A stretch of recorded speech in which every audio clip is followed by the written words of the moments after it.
नमस्कार बंधुरा स्मृतिरेखास क्रिएशने आपनादेर सबाइके स्वागत जानाई। आज आमी आपनादेर साथे देशी मुरगिर मांसेर एकटा रेसिपि शेयर करब। पोल्ट्री मुरगिर मांस तो आमरा प्रायशई खेये थाकी, किन्तु देशी मुरगिर मांस दारुण स्वाद खेते। भात रुटी लुचि परोटार साथे खेते पारेन, तबे एई मांसटा रान्ना करा एकटु समय सापेक्ष।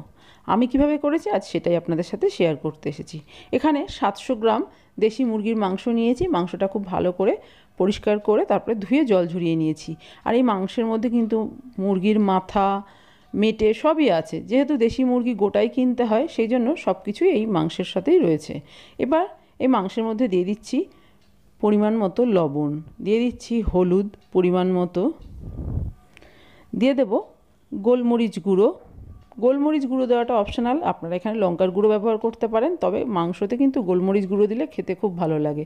দিয়ে দিলাম কাশ্মীরি লাল লঙ্কার গুঁড়ো কালারের জন্য, আর কিছুটা সর্ষের তেল। এবার এই সব কিছু দিয়ে খুব ভালো করে মাংসটা মেখে নেব। এর মধ্যে আমি কোনো রকম দই আদা রসুন বা কোনো গুঁড়ো মশলা কিছুই দেব না। ভালো করে দেখুন মিনিট 5 সময় নিয়ে মাংসটা মেখে নিয়েছি। এবার এই মাংসটা আমি ঢাকা দিয়ে সারা রাত রেখে দেব। আপনাদের হাতে সময় কম থাকলে 1 ঘন্টা মেখেও রেখে দিতে পারেন। বেশিক্ষণ যদি এইভাবে ম্যারিনেট করে রেখে দেওয়া হয় তাহলে কিন্তু মাংসটা তাড়াতাড়ি রান্নাও হয় এবং মাংসের স্বাদও ভীষণ ভালো হয়। একটা মিক্সির জার নিয়েছি। এবার এই জারের মধ্যে দিয়ে দেব বেশ কয়েক কোয়া রসুন। রসুনের কোয়াগুলো বেশ বড় বড়, সেই জন্য আমি এই কটাই দিলাম। আপনাদের রসুনের কোয়া যদি ছোট হয় তাহলে আরও একটু পরিমাণে বেশি নেবেন। আর দিয়ে দিচ্ছি লাল কাঁচা লঙ্কা। লাল কাঁচা লঙ্কা দিলে রঙটা ভালো হবে, তবে আপনারা এখানে লঙ্কার গুঁড়ো বা শুকনো লঙ্কাও দিতে পারেন। একটা পেস্ট তৈরি করে নিয়েছি। আরও একটা পেস্ট রেডি করব, সেটা হচ্ছে আদা। আদাটা আমি আলাদাভাবে বেটে নিচ্ছি। আপনারা চাইলে একসাথেও বেটে নিতে পারেন, তবে আলাদাভাবে বেটে ব্যবহার করলে কিন্তু রান্নার স্বাদ ভালো হবে। কড়াইয়ের মধ্যে দিয়ে দিলাম বেশ কিছুটা সর্ষের তেল। তেল গরম হয়ে গেছে। এবার আমি এর মধ্যে দিয়ে দিলাম আলু। আলুগুলোকে 2 টুকরো করে কেটে নিয়েছি। এবার এই আলুগুলো লাল করে ভেজে নেব। কোনো রকম লবণ হলুদের ব্যবহার আমি করছি না, আপনারা লবণ হলুদ দিয়েও ভেজে নিতে পারেন। আপনাদের ইচ্ছে না হলে আলুটা বাদও দিতে পারেন। আলু ছাড়াও এই মাংসটা খেতে ভালো লাগবে, তবে আমার বাড়িতে আলু না দিলে মাংস রান্না করা যাবে না, আলু দিতেই হবে। ভেজে নেওয়া আলুগুলো এবার একটা অন্য পাত্রে তুলে নিয়েছি। ওই তেলের মধ্যেই ফোড়নের জন্য দিয়ে দিচ্ছি গোটা গরম মশলা। এখানে আপনারা তেজপাতা শুকনো লঙ্কাও ফোড়নে দিতে পারেন। ফোড়নটা একটু ভেজে নিলাম সুন্দর গন্ধ বেরোনো পর্যন্ত। এবার আমি এর মধ্যে দিয়ে দিলাম পেঁয়াজ কুচি। পেঁয়াজটা খুব বেশি মিহি করে কুচিয়ে নিইনি, একটু মোটা মোটা করে কেটেছি। মাংসর পেঁয়াজ একটু মোটা মোটা করে কেটে নিলে কোনো অসুবিধা হয় না, কষাতে কষাতে মাংসের পেঁয়াজ গলে যায়। পেঁয়াজটা একটু ভেজে নিয়েছি। এবার এর মধ্যে রসুন আর কাঁচা লঙ্কার পেস্টটা দিয়ে দিলাম। আপনারা চাইলে কিন্তু রসুনের পেস্ট কাঁচা লঙ্কার পেস্ট সবই আলাদা আলাদা করে নিতে পারেন। খুব ভালো করে কষিয়ে নেব কাঁচা গন্ধ চলে যাওয়া পর্যন্ত। দেখুন বেশ ভালো করে কষিয়ে নিয়েছি। তেল দেখুন বেরোতে শুরু করেছে। এবার আমি এর মধ্যে দিয়ে দিচ্ছি একটা টমেটো পেস্ট। টমেটো আপনারা পেস্ট করেও দিতে পারেন, অথবা টমেটো কুচিয়েও এখানে দিতে পারেন, তবে পেস্ট করে দিলে কালারটা বেশি ভালো হয়। আবারও কিছুক্ষণ ভালো করে কষিয়ে নেব কাঁচা গন্ধ চলে যাওয়া পর্যন্ত। মাংসর মশলা যত ভালো করে কষিয়ে নেবেন মাংসর স্বাদ কিন্তু ততটাই ভালো হবে।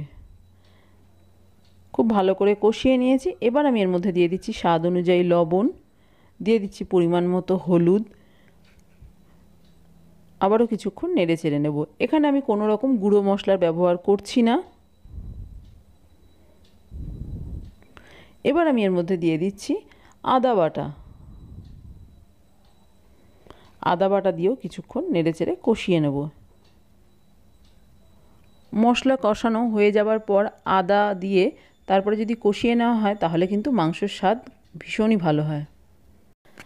দেখে বুঝতে পারছেন মশলা কিন্তু খুব ভালো করে কষানো হয়ে গেছে, মশলা থেকে তেল সেপারেট হতে শুরু করেছে। এবার আমি এর মধ্যে দিয়ে দিচ্ছি ম্যারিনেট করে রাখা মাংস। এবার এই মাংসটা দিয়েও ভালো করে নেড়ে চেড়ে নেব মশলার সাথে। এই সময় কিন্তু আমি গ্যাসের ফ্লেমটা হাইতে রেখেছি। হাইতে রেখেই 5 থেকে 7 মিনিট মাংসটা কষিয়ে নেব।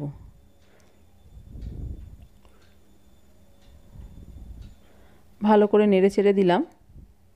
এবার কড়াইটা ঢাকা দিয়ে কিছুক্ষণ মশলাটা কষিয়ে নেব মাংসের সাথে। দেখুন কিছুক্ষণ হাই ফ্লেমে রেখেছিলাম, মাংস থেকে জল বেরোতে শুরু করেছে। এবার আমি গ্যাসের ফ্লেমটা মিডিয়ামে করে দিয়ে এই জল শুকিয়ে যাওয়া পর্যন্ত মাংসটা ভালো করে কষিয়ে নেব। মাংস কষানোর সময় যদি জলের প্রয়োজন হয় তাহলে অবশ্যই গরম জল ব্যবহার করবেন, ঠান্ডা জল দেবেন না, তাহলে মাংসের স্বাদ নষ্ট হয়ে যাবে। দেখুন ঢাকা চাপা দিয়ে দিয়ে মাংসটা বেশ ভালো মতো কষিয়ে নিয়েছি। মাংস থেকে যে জল বেরিয়েছিল সেই জলটা কিন্তু সম্পূর্ণ শুকিয়ে গেছে, মাংস থেকে তেল বেরোতে শুরু করেছে। এবার আমি এর মধ্যে দিয়ে দিলাম 1 চামচ টক দই, রুম টেম্পারেচারে থাকা টক দইটা দিয়ে দিলাম।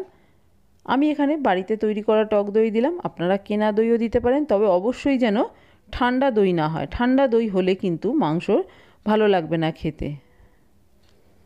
আবারও কিছুক্ষণ দই দেওয়ার পর কষিয়ে নিচ্ছি।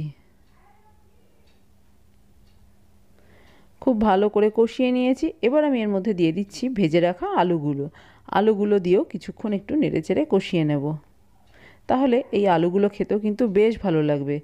যেহেতু আলু ভাজার সময় কোনো রকম লবণ হলুদের ব্যবহার করিনি, সেই জন্য এখন আমি মাংসর সাথে আলুগুলো কষিয়ে নিচ্ছি।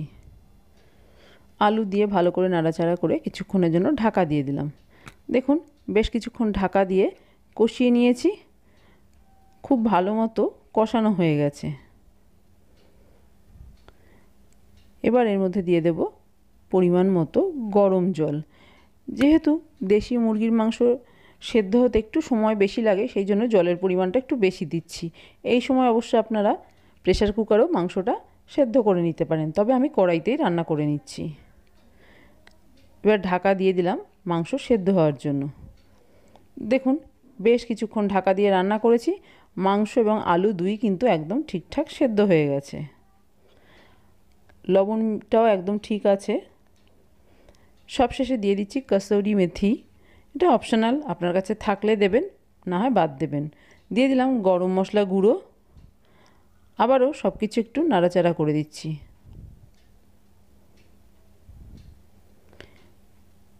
সব কিছু খুব ভালো করে নেড়েচেড়ে মিশিয়ে দিয়েছি। এবার আমি গ্যাসের ফ্লেমটা অফ করে কড়াইটা ঢাকা দিয়ে এইভাবেই বেশ কিছুক্ষণ স্ট্যান্ডিং টাইমে রেখে দেবো, তারপরে সার্ভ করে দেবো। তৈরি হয়ে গেছে আমার আজকের দেশি মুরগির মাংস। এই মাংস দিয়ে ভাত, ফ্রাইড রাইস, পোলাও, লুচি, পরোটা, নান যে কোনো কিছু খেতে পারেন, খেতে কিন্তু ভীষণ ভালো লাগবে। আর এই দেশি মুরগির মাংসের স্বাদও কিন্তু ভীষণই ভালো।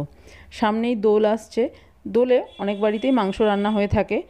আপনার ইচ্ছে হলে এইভাবেও মাংসটা বাড়িতে রান্না করে খেয়ে দেখতে পারেন। আমার আজকের এই মাংসর রেসিপি আপনাদের কেমন লাগলো বাড়িতে করে দেখতে পারেন। ভালো লাগলে একটা লাইক, শেয়ার, কমেন্ট করবেন। আর আপনি যদি আমার চ্যানেলের নতুন বন্ধু হয়ে থাকেন তাহলে আপনার কাছে একটাই অনুরোধ, আমার চ্যানেলটা সাবস্ক্রাইব করে আমার পাশে থাকার। আপনারা সবাই খুব ভালো থাকবেন। আপনাদের সাথে আমার আবার দেখা হবে অন্য কোনো নতুন ভিডিওতে, নতুন কোনো রেসিপির সাথে।